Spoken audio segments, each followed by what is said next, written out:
Want to talk about Judge Tanya Chutkan overseeing Donald Trump's January 6th case. She set the date for March the 4th. We told you about that earlier this week. That's the day before Super Tuesday. 16 states and American Samoa will hold primaries and caucuses the day after. The Trump team, here's the update. They have said they do plan to appeal that. Joining us now is Pennsylvania Congressman Dan Meuser. Sir, thanks for joining us this morning. Congressman, good to see you.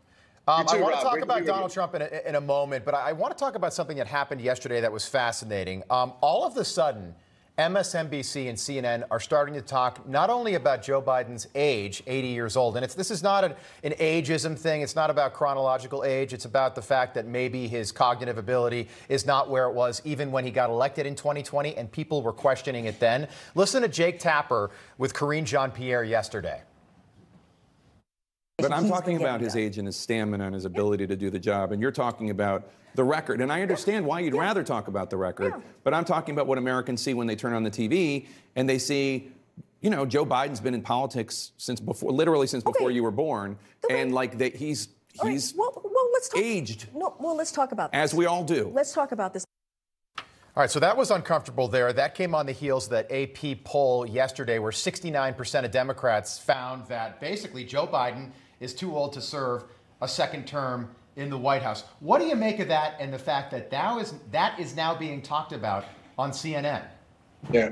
Well, I think CNN is trying to create a minimal level of balance, and Jake Tapper's the guy. They're also seeing how their viewership can't hide this information completely from their viewership when they see polls that 77% of all Americans and 68% of Democrats think that Biden's not capable of doing the duties of president of the United States, let alone pretty much any real function of any seriousness. So they're sort of coming around. But, you know, Rob, at the same time, I mean, it's still ridiculous that your station, thank goodness for Newsmax and maybe a couple of others, yet 85% of the media is either hiding this, ignoring it, or misinforming on it.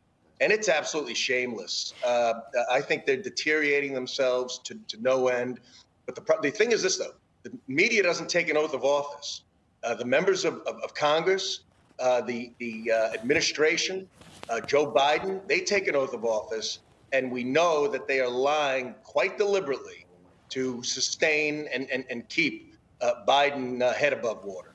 Congressman, I know you speak to obviously a lot of Republicans in Pennsylvania, but I'm sure you talk to Democrats and independents. What are they saying about our president? And, you know, he talks about Bidenomics, but you talk about it all the time. It's not working, yet they continue to say it's working. How do they feel about the president's age and what he's doing for our country?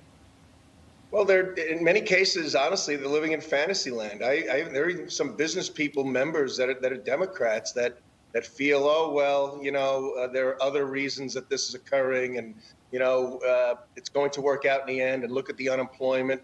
And meanwhile, they're just proving to be completely out of touch. Yeah. When you speak in any district throughout Pennsylvania, the Southeast, the Northeast, the rural areas, the suburban areas, inflation is crushing people. And you know what? Even more so in the suburban areas.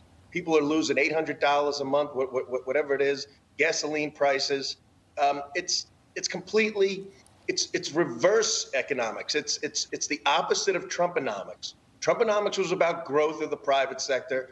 This Bidenomics is about spending the taxpayers' dollars in order to try to buoy, in order to try to, you know, float artificially an economy. Yeah, it just seems like Democrats, they want to talk about climate change in the summer, COVID in the winter, Donald Trump all the time. What they don't want to talk about is Joe and Hunter Biden. But we're on to them. Thank you, Congressman. We sure are. Yeah. Thank you. Thank you, Alex.